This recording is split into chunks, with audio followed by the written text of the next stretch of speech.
मिट गए मिटते हैं, मिट गए मिटते हैं, मिट जाएंगे आधा तेरे, ना मिटा है ना मिटेगा कभी चर्चा तेरा। क्या कभी रसूल अल्लाह का चर्चा खत्म होगा? क्या मोहम्मद सल्लल्लाहु अलैहि वसल्लम का जिक्र खत्म होगा? क्या जब तक दुनिया कायम रहेगी मोहम्मद सल्लल्लाहु अलैहि वसल्लम का नाम रहेगा, बाकी रहेगा इंशाअल्लाह ताला। नारे तकबीर, नारे तकबीर। मैं तशद्दुद के खिलाफ हूं। 2 मुस्लिम बच्चों को गोली मार दी गई। पुलिस ने मुदस्सर को जो इस्लाम नगर का है, साहिल को जो चिश्तिया नगर का है, ये बच्चे शहीद हो गए, मर गए, कत्ल कर दिया गया। बताओ झारखंड की हुकूमत जो कांग्रेस की सरकार है, जीएमएम की सरकार है, 2 बच्चों को गोली मार दिए। नहीं, तुम थाली नहीं मारोगे। सोचो थोड़ी देर के लिए, तुम्हारा भाई था, तुम्हारा बेटा था, क्या करोगे तुम? क्या हम अपने बेटों को इसलिए पैदा करते हैं कि जान दे दें? क्या हमारी जान की कीमत नहीं है? तो उस बच्चे के, उसके मां को हक हासिल नहीं था कि उसके ज़ईफ़ी का सहारा बने? ये मेरी लड़ाई है। मैं वायलेंस को कंडेम करता हूं। प्रोटेस्ट होना चाहिए, मगर संविधान के दायरे में होकर रहना चाहिए। आफरीन फातिमा के घर को तोड़ दिया, पूरे घर को तोड़ दिया। क्या कहा उत्तर प्रदेश की सरकार ने कि इसका बाप और ये जिम्मेदार है? क्या कोर्ट किस लिए है? फिर बताओ आप, अदालत किस लिए है? जज किस लिए है? पुलिस किस लिए है? अगर तुम तय कर लोगे 15 दिन से नुपुर शर्मा गिरफ्तार नहीं होती और हमारे खिलाफ जजमेंट दे दिया जाता है। और ये मीडिया के लोग, जो इंग्लिश चैनल है न्यूज 18, वो क्या कहता है?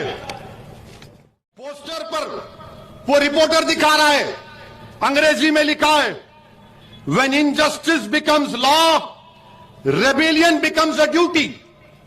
उसका माने यह है कि जब नाइंसाफी एक कानून बन जाता है तो उसके खिलाफ एहतजाज करना सबकी जिम्मेदारी बनती है। यह थॉमस जेफरसन अमेरिका का सदर ने कहा था, और ये रिपोर्टर का इसके घर से ये निकला, ये निकला। क्या कोई बम बनाने का सीक्रेट निकला? वही बात, when injustice becomes law, rebellion becomes a duty.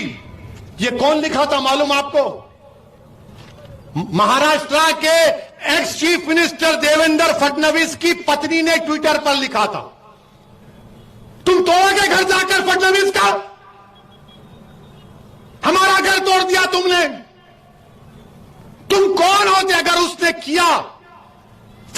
Afreen Fatima के बाप ने किया तो कोर्ट में चलाओ ना केस, सजा दिलाओ उसको, जेल में डालो, कोर्ट में कन्विक्ट कराओ। क्या उत्तर प्रदेश का मुख्यमंत्री उत्तर प्रदेश का चीफ जस्टिस बन चुका है? सारी दुनिया के सामने आपने उस बच्ची के घर को तोड़ा, बुलडोजर लगाकर तुमने। आफरीन फातिमा के घर को नहीं तोड़ा, तुमने भारत के रूल ऑफ लॉ पर बुलडोजर चला दिया। जब भाजपा के एक मंत्री टेनी, उनका बेटा बाप की गाड़ी से 6 लोगों की जान लेता है, सुप्रीम कोर्ट उसकी बेल कैंसिल करती है, तो भाजपा के लोग अजय टेनी का घर नहीं तोड़ते, आफरीन फातिमा का घर तोड़ते हैं। बताओ भेदभाव कौन कर रहा है? अजय का घर है तो नहीं तोड़ा जाएगा, फातिमा का घर है तो तोड़ा जाएगा। ये कौन सा इंसाफ है? प्रधानमंत्री, देश के संविधान को आप कमजोर कर रहे हैं। ये देश चलेगा तो संविधान से चलेगा, तो फिर बंद कर दो अदालत को, ताला लगा दो अदालत को, जजेस को कह दो कि अदालत मत आओ, क्योंकि मुख्यमंत्री तय करेगा कौन मुल्जिम है। तो याद रखो, शहजादी जन्नत का वास्ता देकर कह रहा हूं, अल्लाह शहजादी जन्नत के सदक़े में जालिमों को शिकस्त देगा इंशाअल्लाह ताला। कोई नहीं चाहता। जो मुझ पर इल्जाम लगा रहे थे बी टीम का, आज कहां है तुम बताओ? क्यों तुम्हारे मुंह में दही जम गया? जो बोल रहे थे समाजवादी को दो, कांग्रेस को दो, मगर ओवैसी से होशियार रहो। हमारे कलीम रफीक सदर साहब दिल्ली के पुलिस स्टेशन को रिप्रेजेंटेशन देने गए तो अमित शाह की पुलिस ने उठाकर उनको तिहाड़ जेल में डाल दिया। हमारे 30 लोग जेल में। सल्लल्लाहु अलैहि वसल्लम ने ताइफ के सफर में, ताइफ के वक्त ये दुआ फरमाई थी कि अल्लाह, मैं अपनी कमजोरी और वसाइल की कमी और लोगों की नजर में बेवक्ती का शिकवा आपसे करता हूं। या अल्लाह, हम अपनी कमजोरी और वसाइल की कमी और लोगों की नजर में बेवक्ती का शिकवा आपसे करते हैं। किसी शायर ने अच्छा कहा था कि फर्श वाले तेरी शौकत का उलू क्या जाने। फर्श वाले तेरी शौकत का उलू क्या जाने। खुसरो अर्श पर उड़ता है परेरा तेरा। अब ये लोग ये आके बोले, अरे तुम क्या बोल सकते, तुम कुछ नहीं बोल सकते। तुम सिर्फ अपनी जबान से अपने गंदी सोच का इजहार तुमने किया। और किसी शायर ने खूब कहा, मिट गए मिटते हैं, मिट गए मिटते हैं, मिट जाएंगे आधा तेरे। ना मिटा है ना मिटेगा कभी चर्चा तेरा। सच है ना ये? क्या कभी रसूल अल्लाह का चर्चा खत्म होगा? क्या मोहम्मद सल्लल्लाहु अलैहि वसल्लम का जिक्र खत्म होगा? क्या जब तक दुनिया कायम रहेगी मोहम्मद सल्लल्लाहु अलैहि वसल्लम का नाम रहेगा, बाकी रहेगा इंशाअल्लाह ताला। मगर हम देश के प्रधानमंत्री से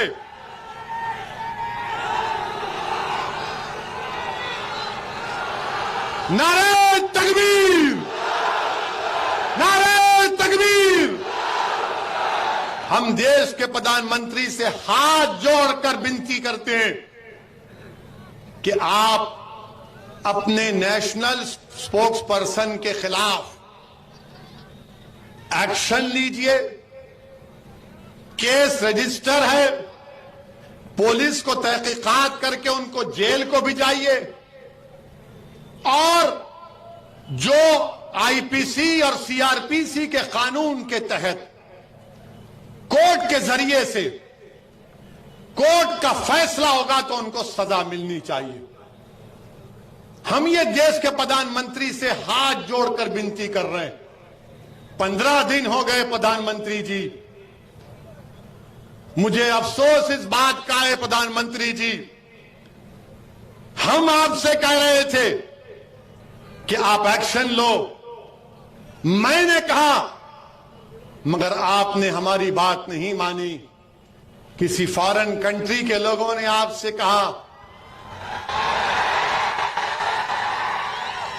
कतर ने कहा, ओमान मस्कत ने कहा, सऊदी अरेबिया ने, अरब इमारत ने, मालदीव्स ने, बहरहाल 12-13 ममालिक ने कहा तो देश के प्रधानमंत्री हरकत में आ गए। प्रधानमंत्री जी, हम भारत के नागरिक हैं, ये देश हमारा भी है। हमने अंग्रेजों के खिलाफ लड़ाई लड़ी प्रधानमंत्री। हमारे उलमाओं ने अंग्रेजों के खिलाफ जिहाद का फतवा दिया था और जिहाद का फतवा देकर उस फतवे की स्याही सूखने से पहले हमारे उलमाए कराम ने अपनी जान के नजराने पेश कर दिए। काला पानी की सजा हमारे उलमाओं को हुई तो उन्होंने बुज़दिली के मजाहरे नहीं किए, 9 मरतबा अंग्रेजों से भीख नहीं मांगी माफी की। 9 मरतबा खत लिखकर भीख नहीं मांगा, बल्कि अंग्रेजों से कहा या तो मुल्क को छोड़ो या हमको फांसी पर चढ़ा दो। हमने फांसी के फंदे को मुस्कुराकर कबूल किया, मगर हमने भारत को अपना वतन माना है। देश की आजादी में यही भूज और कच्छ की सरजमीन से यूसुफ मेहर अली ने गांधी के साथ नारा दिया था, क्विट इंडिया, भारत छोड़ो अंग्रेजों। आज हम आपसे कह रहे हैं, मगर आपने हमारी बात को नहीं सुना। आज भी हम अपील कर रहे हैं देश के प्रधानमंत्री से कि आप उनको गिरफ्तार करवाइए, उन पर क्रिमिनल केस चलाइए, और देश के प्रधानमंत्री से उम्मीद करते हैं कि वो हमारी इस बात को सुनेंगे। मगर अफसोस के साथ कहना पड़ रहा है कि जुमे के दिन एहतजाज हुआ और बाद जगह पर तशद्दुद भी हो गया। मेरे अजीज दोस्तों और बुजुर्गों, मैं तशद्दुद के खिलाफ हूं। तशद्दुद ना जनता करे और ना पुलिस करे, कोई भी वायलेंस नहीं कर सकता। अब एक बात आपको और मीडिया के जरिए कहना चाह रहा हूं, जो बात बीजेपी के नेशनल स्पोक्स पर्सन ने कही, 15 दिन हो गए, जेल को नहीं गए, अरेस्ट नहीं किया गया। अब मिसालें देकर बता रहा हूं, जो प्रधानमंत्री कहते ना सबका साथ, सबका विश्वास, सबका विकास, ये सब झूठ है। क्यों है? 27 जुलाई 2019 पीटीआई की रिपोर्ट है कि एक फहीम अजीम सिद्दीकी हैं मीरठ जिले के, उन्होंने देश के प्रधानमंत्री की फोटो को तोड़ मोड़ कर पेश किया, उनको गिरफ्तार किया गया, गद्दारी का देश के ऊपर इल्जाम लगाकर जेल को भिजाया गया। एक केस ये 2014 में एक ब्रिजेश यादव साहब हैं बलिया जिले के, 2014 में वहां पर ये ब्रिजेश यादव साहब 2017 में 500 की नोट जब गायब हो गई थी रातों रात, याद है ना? मोदी जी ने कहा गई, तो ब्रिजेश यादव ने ये अपने फेसबुक पोस्ट में लिखा, क्या लिखा कि मोदी ने कहा था कि 50 दिन दो भाइयों बहनों, कहा था ना, मीडिया वाले नाराज नहीं होना। उसने कहा 50 दिन हो गए, बताओ क्या हुआ? तो ब्रिजेश यादव को 22 दिन जेल में रखा गया। तीसरा एक कलाम, कुंडा तहसील प्रतापगढ़ जिले के, उसने फेसबुक पर लिखा कि मुगल सराय को नाम बदलकर दीनदयाल उपाध्याय क्यों बनाया जा रहा है, तो उनको जेल में डाला गया। 14 दिन जेल में थे। फिर पूरा लिख के आया हूं, 10 मई 2022 इस साल पीटीआई की रिपोर्ट, एक इरफान हुसैन है फतेहगढ़ के, उन्होंने फेसबुक में प्रधानमंत्री के बारे में अनाप शनाप लिख दिया, तो 10 मई 2022 को इरफान को जेल को डाल दिया गया। 7 जून 2022 कलकत्ता में रॉडर राव एक आदमी है गोवा में बैठकर इसने ममता बनर्जी के खिलाफ अनाप शनाप बक दिया, तो कलकत्ता की पुलिस गोवा जाकर उसको गिरफ्तार करके जेल में डालती है। 17 अगस्त 2021 मनमोहन मिश्रा चेन्नई में, यूपी की पुलिस गई कोतवाली की, तुमने मोदी के बारे में यूट्यूब में अनाप शनाप कहा, जेल में डाल दिया। फरवरी 2018 2 लोग बलिया के, मोदी जी, योगी और हिंदू भगवानों के खिलाफ अनाप शनाप बका, जेल में डाल दिया। एक जाकिर त्यागी है मुजफ्फरनगर का, इसने योगी के बारे में कोई मस्खरापन किया, उसको जेल में डाल दिया गया। जब योगी, मोदी और ममता बनर्जी पर कोई बोला जाता है तो जेल में डाल दिया जाता है। एक केस में तो 5 साल के बाद डाला गया। और मेरे रसूल सल्लल्लाहु अलैहि वसल्लम के की शान में वो नुपुर शर्मा अनाब शनाब बकती है। 15 दिन हो गए, आप उसको आराम से घर में बिठा कर रखें। अब बताओ, मुझ पर इल्जाम लगाने वालों, मैं क्या करूं? मेरे रसूल के बारे में अनाब शनाब बका जा रहा है। ये 5 तुमको वाकयात बता रहा हूं। और फिर तशद्दुद वायलेंस का मैं खिलाफ हूं। बताओ, झारखंड में 2 मुस्लिम बच्चों को गोली मार दी गई। पुलिस ने मुदस्सर को, जो इस्लाम नगर का है, साहिल को, जो चिश्तिया नगर का है, ये बच्चे शहीद हो गए, मर गए, कत्ल कर दिया गया। सर पे गोली मार दी साहिल के। ये बच्चों को गोली मारेंगे आप? बताओ, झारखंड की हुकूमत जो कांग्रेस की सरकार है, जीएमएम की सरकार है, 2 बच्चों को गोली मार दिए। अफसर आलम एक बच्चा है, 6 गोलियां उसको मारी गई, 4 निकाली गई, 2 गोलियां उसके जिस्म में। और वो साहिल की मां क्या कह रही है, मैं वीडियो देखा, वो कह रही कि रसूलुल्लाह सल्लल्लाहु अलैहि वसल्लम के लिए मेरे बेटे ने अपनी जान को कुर्बान कर दी। नहीं, तुम थाली नहीं मारोगे। सोचो थोड़ी देर के लिए, तुम्हारा भाई था, तुम्हारा बेटा था, क्या करोगे तुम? क्या हम अपने बेटों को इसलिए पैदा करते हैं कि जान दे दें? क्या हमारी जान की कीमत नहीं है? क्या उस बच्चे के, उसके मां को हक हासिल नहीं था कि उसके ज़ईफ़ी का सहारा बने? ये मेरी लड़ाई है। इसको बोलते हैं भड़काऊ भाषण दिया। 2 बच्चे मर गए, गोलियां मार दिया आपने।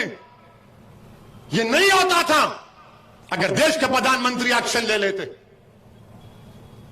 मैं वायलेंस का कंडेम करता हूं, प्रोटेस्ट होना चाहिए, मगर संविधान के दायरे में होकर रहना चाहिए। प्रोटेस्ट करना हमारा बुनियादी हक है, फंडामेंटल राइट है, मगर अमन के साथ। यहां पर 2 बच्चे चले गए, प्रयागराज में लोगों ने प्रोटेस्ट किया तो आपने आफरीन फातिमा के घर को तोड़ दिया, पूरे घर को तोड़ दिया। क्या कहा उत्तर प्रदेश की सरकार ने कि इसका बाप और ये जिम्मेदार है? क्या कोर्ट किस लिए है फिर बताओ आप? अदालत किस लिए है? जज किस लिए है? पुलिस किस लिए है? अगर तुम तय कर लोगे 15 दिन से नुपुर शर्मा गिरफ्तार नहीं होती और हमारे खिलाफ जजमेंट दे दिया जाता है कि तुम मेन आदमी हो, तुम्हारे घर को तोड़ दिया जाएगा। और घर को तोड़ रहे हैं। और ये मीडिया के लोग, जो इंग्लिश चैनल है न्यूज 18, वो क्या कहता है? वो क्या कहता है कि आफरीन फातिमा के घर से, आफरीन फातिमा के घर से एक पोस्टर निकला। पोस्टर पर वो रिपोर्टर दिखा रहा है, अंग्रेजी में लिखा है, when injustice becomes law, rebellion becomes a duty. उसका माने यह है कि जब नाइंसाफी एक कानून बन जाता है तो उसके खिलाफ एहतजाज करना सबकी जिम्मेदारी बनती है। यह थॉमस जेफरसन अमेरिका के सदर ने कहा था। और ये रिपोर्टर का, इसके घर से ये निकला, ये निकला। क्या कोई बम बनाने का सीक्रेट निकला? क्या कोका कोला का फार्मूला निकला? वही बात, when injustice becomes law, rebellion becomes a duty. ये कौन लिखा था मालूम आपको? महाराष्ट्र के ex chief minister Devendra Fadnavis की पत्नी ने ट्विटर पर लिखा था। तुम तोड़ोगे घर जाकर फडणवीस का? हमारा घर तोड़ दिया तुमने। तुम कौन होते अगर उसने किया? आफरीन फातिमा के बाप ने किया तो कोर्ट में चलाओ ना केस, सजा दिलाओ उसको, जेल में डालो, कोर्ट में कन्विक्ट कराओ। क्या उत्तर प्रदेश का मुख्यमंत्री, उत्तर प्रदेश का चीफ जस्टिस बन चुका है कि वो फैसला करेगा कि किसका घर तोड़ दिया जाए? अगर आफरीन फातिमा के बाप को सजा भी होगी तो घर कैसा तोड़ते हैं आप? मुझे सजा होगी तो मेरा घर कैसा तोड़ेंगे आप? मुझे सजा होगी ना, मेरे घर को तो नहीं तोड़ा जा सकता। सारी दुनिया के सामने आपने उस बच्ची के घर को तोड़ा, बुलडोजर लगाकर तुमने आफरीन फातिमा के घर को नहीं तोड़ा, तुमने भारत के रूल ऑफ लॉ पर बुलडोजर चला दिया। तुमने भारत की बुनियादों को कमजोर करने का काम किया। बताओ देश के प्रधानमंत्री, ये नफरत नहीं है तो क्या है बताओ आप? अगर वो जिम्मेदार है तो चलाओ ना कोर्ट में केस। अच्छा, घर किसका तोड़ते हैं? उस बच्ची का घर तोड़ते हैं जो उसके बाप को मुल्जिम करार दे रहे हो। बाप का घर नहीं है, उसकी बीवी का घर है। बोलते इलीगल बनाया गया। तो क्या 6 साल से यूपी में बीजेपी की सरकार सो रही थी? और आपने क्या किया? पत्थर फेंके, घर तोड़ दिया। जब भाजपा के एक मंत्री टेनी, उनका बेटा बाप की गाड़ी से 6 लोगों की जान लेता है, सुप्रीम कोर्ट उसकी बेल कैंसिल करती है, तो भाजपा के लोग अजय टेनी का घर नहीं तोड़ते, आफरीन फातिमा का घर तोड़ते हैं। बताओ भेदभाव कौन कर रहा है? अजय का घर है तो नहीं तोड़ा जाएगा, फातिमा का घर है तो तोड़ा जाएगा। ये कौन सा इंसाफ है? ये कौन सा इंसाफ है बताओ आप? उसका नाम अजय है तो घर नहीं टूटेगा। 5 लोगों की हत्या का इल्जाम, ये सबका साथ, सबका विकास, ये ढकोसले वादे। इसीलिए मेरे अजीज दोस्तों और बुजुर्गों, इस नाइंसाफी के खिलाफ आपको आवाज उठाना है। हम देश के प्रधानमंत्री से अपील कर रहे हैं, ये बुलडोजर जो आप घरों पर चला रहे हैं, एक समुदाय के घरों पर चला रहे हैं प्रधानमंत्री, देश के संविधान को आप कमजोर कर रहे हैं। ये देश चलेगा तो संविधान से चलेगा। तो फिर बंद कर दो अदालत को, ताला लगा दो अदालत को, जजस को कह दो कि अदालत मत आओ, क्योंकि मुख्यमंत्री तय करेगा कौन मुल्जिम है। क्या जरूरत है अदालत की? फिर क्या जरूरत है पुलिस की कि तुम अजय के घर को नहीं तोड़ते और फातिमा के घर को तोड़ते हो? तो याद रखो, शहजादी जन्नत का वास्ता देकर कह रहा हूं, अल्लाह शहजादी जन्नत के सदक़े में जालिमों को शिकस्त देगा इंशाअल्लाह ताला। मेरे अजीज दोस्तों और बुजुर्गों, उत्तर प्रदेश में यही कह रहा था मैं पुकार पुकार कर कि अपनी पार्टी को मजबूत करो, अपने नुमाइंदों को कामयाब करो। मगर वहां के लोग, बड़े लोग, बहुत बड़े लोग हैं, आज खामोश बैठे हुए हैं। वो बोल रहे थे नहीं नहीं सरकार बदलना है। मैं कह रहा हूं नहीं बदलोगे। घर तोड़ दिए, कोई नहीं जाता। जो मुझ पर इल्जाम लगा रहे थे बी टीम का, आज कहां है तुम बताओ? क्यों तुम्हारे मुंह में दही जम गया? जो बोल रहे थे समाजवादी को दो, कांग्रेस को दो, मगर ओवैसी से होशियार रहो। अगर तुम्हारा नुमाइंदा होता तो कम से कम जाता वहां पर, पूछता उन लोगों से। हमने दिल्ली में हमारे कलीम रफीक सदर साहब दिल्ली के पुलिस स्टेशन को रिप्रेजेंटेशन देने गए तो अमित शाह की पुलिस ने उठाकर उनको तिहाड़ जेल में डाल दिया। हमारे 30 लोग जेल में। मेरे अजीज दोस्तों और बुजुर्गों, मेरी आपसे दरमंदाना अपील है कि आप मुत्तहिद रहिए, मंजलिस का साथ दीजिए और मैं अपनी तकरीर का अख्तिताम उस दुआ से करूंगा जो ताइफ के वक्त, बल्कि उस हदीस शरीफ में आया कि अल्लाह के रसूल सल्लल्लाहु अलैहि वसल्लम ने ताइफ के वक्त ये दुआ की थी। आज आप और हम रब्बे कायनात के सामने हाथ उठाकर हम दुआ करते हैं कि इसका तर्जुमा पढ़ रहा हूं जो किसी आलिम दीन ने मुझे भिजाया कि अल्लाह के रसूल सल्लल्लाहु अलैहि वसल्लम ने ताइफ के सफर में, ताइफ के वक्त ये दुआ फरमाई थी कि अल्लाह, मैं अपनी कमजोरी और वसाइल की कमी और लोगों की नजर में बेवक्ती का शिकवा आपसे करता हूं। या अल्लाह, हम अपनी कमजोरी और वसाइल की कमी और लोगों की नजर में बेवक्ती का शिकवा आपसे करते हैं। आप तमाम रहम करने वालों में सबसे ज्यादा रहम करने वाले और मेहरबान हैं। या अल्लाह, आप हमें किसके सुपुर्द कर रहे हैं? या अल्लाह, आप हमें किसके सुपुर्द कर रहे हैं? उस दुश्मन के सुपुर्द जो हम पर हमलेवार होगा, या उस नजदीकी शख्स के हवाले जो मेरे मामले पर काबू रखता है? ऐ अल्लाह, अगर हमसे नाराज नहीं है तो मैं किसी बात को खातिर में नहीं रखता। हां, आपकी आफियत हमसे बहुत कशादा है।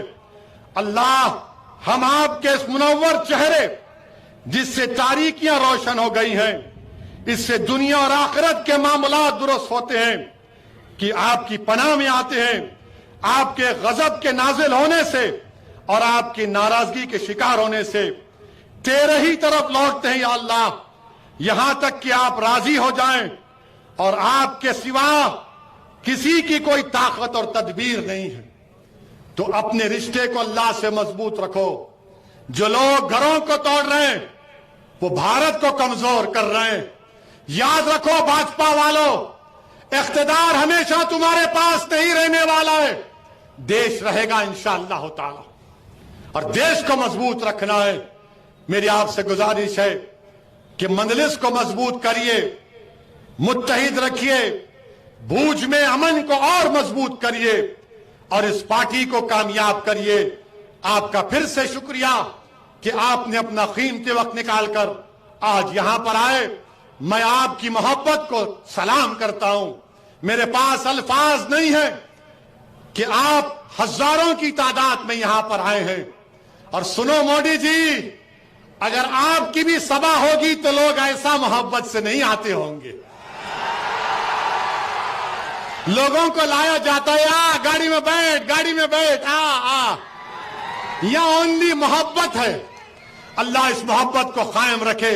आपका बेहद शुक्रिया। अस्सलाम वालेकुम व रहमतुल्लाहि व बरकातुहू।